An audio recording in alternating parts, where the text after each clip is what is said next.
Mga bata, paano nga ba nating masasabing matalino ang isang tao? Kapag kaya ay mataas ang grades niya sa school? O kaya naman dahil mahusay siyang magsalita ng English? Or dahil magaling siya sa math? Ano nga ba ang katangian ng isang matalinong tao? Tara at samahan niyo kung alamin ito. Halina at kilalanin natin si Solomon, ang matalinong hari. Mababasa natin ito sa Aklat ng Unang Hari, chapter 4, verse 7 to 34.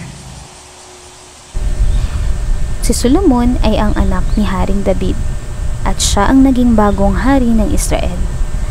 Tunay ngang napakalaki na ng bayan ng Israel at napakarami ng mga Israelita. Dahil nasa kabataan pa si Solomon at alam niyang mahirap mamuno sa napakarami, siya ay humiling sa Diyos ng ganito. Panginoon kong Diyos, ginawa mo akong hari kapalit ng aking ama na si David. Pero ako ay bata pa at hindi ko alam kung paano mamuno. Ako'y nasa gitna ng iyong napakalaking bayan na iyong pinili. Napakarami nila na hindi na mabilang. Kaya hinihiling ko sa iyo, bigyan mo ako ng pusong marunong at nakakaunawa upang mamahala sa iyong bayan, upang malaman ko kung alin ang mabuti at alin ang masama, sapagkat sino ang makakapamuno sa napakalaking bayang ito kung wala ang iyong tulong. Nalugod ang Panginoon sa hiniling ni Solomon at sinabi ng Diyos, dahil ang hiningi mo ay karunungan at hindi mahabang buhay, hindi kayamanan o hindi rin ang kapahamakan ng iyong mga kaaway, kundi ang karunungan upang makapamahala ng tama. Narito, gagawin ko ayon sa iyong hiling. Bibigyan kita ng pusong pantas at marunong, kaya't walang naging katulad mo noon at wala ring magiging katulad mo pagkatapos mo.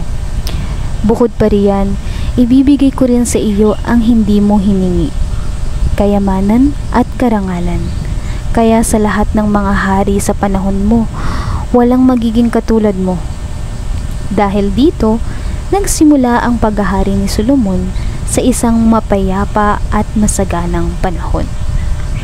Isa sa mga ginawa niya ay ang pagtatalaga ng mga tagapamahala sa buong Israel. Ang kanilang tungkulin ay magdala ng pagkain at pangangailangan para sa palasyo ng hari. Hindi lang kasaganaan ang naranasan ng bayan. Naranasan din nila ang kapayapaan. Ang lahat ng tao ay nakatira ng ligtas at payapa. Wala silang kaaway na dapat katakutan, sapagkat pati ang mga kalapit na bansa ay nagpapadala ng regalo at nagdadala ng kanilang handog kay Solomon. Kaya lalo pang lumakas at yumaman ang Israel. Mayroon ding malakas na hukbo si Solomon. Handa sila kung sakaling may panganib. Ngunit sa panahong iyon, mas nangibabaw ang kapayapaan kaysa sa digmaan. Ang pinakatanyag kay Solomon ay ang kanyang karunungan. Ang Diyos ay nagbigay sa kanyang ng isip at unawa. Siya ay mas marunong kaysa sa lahat ng mga tao. Nagsulat siya ng mga kawikaan at mga awit. Marunong din siya tungkol sa kalikasan, marunong siya tungkol sa mga klase ng hayop, mga ibon, gumagapang na hayop, at mga isda. Dahil dito, ang kanyang katanyagan ay umabot sa lahat ng bansa. Maraming tao mula sa iba't ibang panig ng mundo ang naglakbay papuntang Israel upang makinig kay Solomon. Pati mga hari sa iba't ibang bansa ay pumupunta upang marinig at matuto mula sa kanyang karunungan. Sa lahat ng ito, makikita natin na ang Israel ay naging isang bayan na masagana, maayos at payapa. Ang Diyos ang nagbigay kay Solomon sa kanya ng lahat ng kakayahan upang maging isang mahusay at matalinong hari. Masaya ang bayan kapag ang hari ay magaling at mabuti. At dito nagtatapos ang ating kwento. Sa narinig nating kwento, nalaman natin ang tunay na matalino. Siya si Solomon. Paano nga ba naging matalino si Solomon? Ang kanyang karunungan o katalinuhan ay nagmula sa Diyos. Ang taong totoong matalino ay siya na nakakaalam ng tama o mabuting bagay at ito ay kanyang ginagawa. Mula sa ating kwento, ano ang mga aral na dapat nating matutunan? Una, ang karunungan ay galing sa Diyos.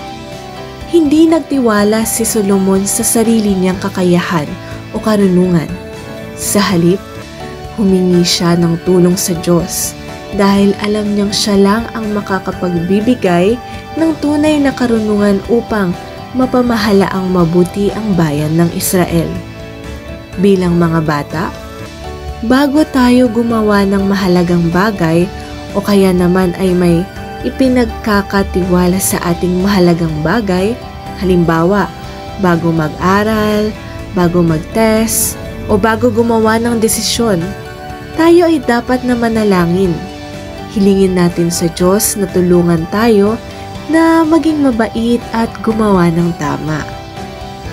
Ikalawa, ang karunungan ay higit na mahalaga kaysa kayamanan o karangalan.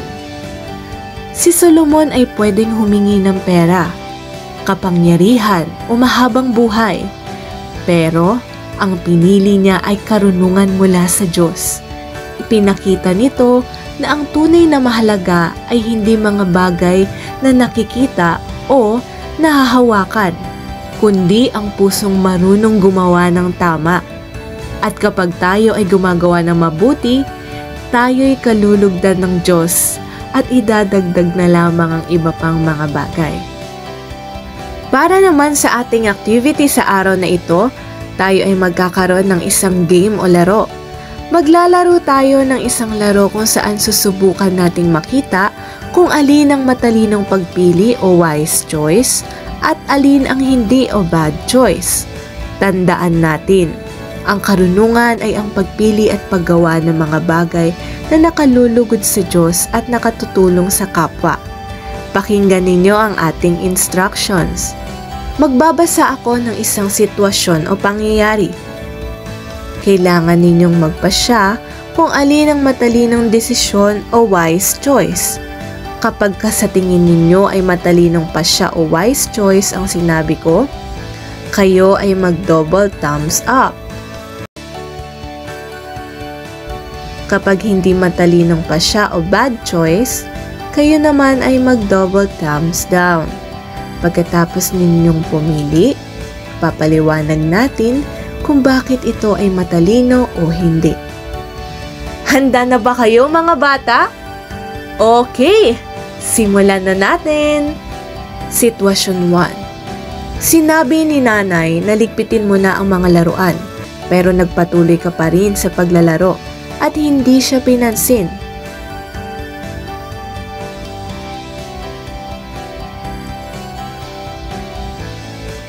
Ito ay hindi mabuting desisyon dahil ito ay pagsuway sa utos ng magulang at ito ay hindi nakalulugod sa Diyos. Sitwasyon 2. May natira na lang na isang biskwit at gusto rin ito ng nakababatang kapatid mo. Ibinigay mo ito sa kanya. Ang pag-share ay tanda ng pagmamahal at kabutihan. Sitwasyon 3. Nakakita ka ng lapis sa sahig sa classroom nyo na hindi sa iyo. Inilagay mo ito sa bulsa at inangkin. Ito ay pagkuha ng gamit na hindi sa iyo. Sitwasyon 4. Nadapa ang kaibigan mo sa palaruan. Tinawanan mo siya imbes na tulungan. Hindi mabait. Sitwasyon 5. Nananalangin ka at humihingi ng tulong sa Diyos kapag natatakot ka sa gabi. Ang pagtitiwala sa Diyos ay laging matalinong desisyon. Salamat mga bata at nag-participate kayo sa ating activity ngayon. Ito ay matalinong desisyon o wise choice. Kaya naman, thumbs up kayo sa akin!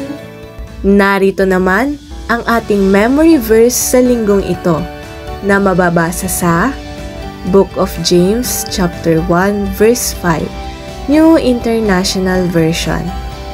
If any of you lacks wisdom, you should ask God, who gives generously to all without finding fault, and it will be given to you. O siya, hanggang dito lang muna tayo mga bata. Very good choice ang pakikinig nyo sa Pamana TV at pagdalo sa pagkakatipong pamana. Sa susunod ulit ha, ay agapi all at miss pa muna.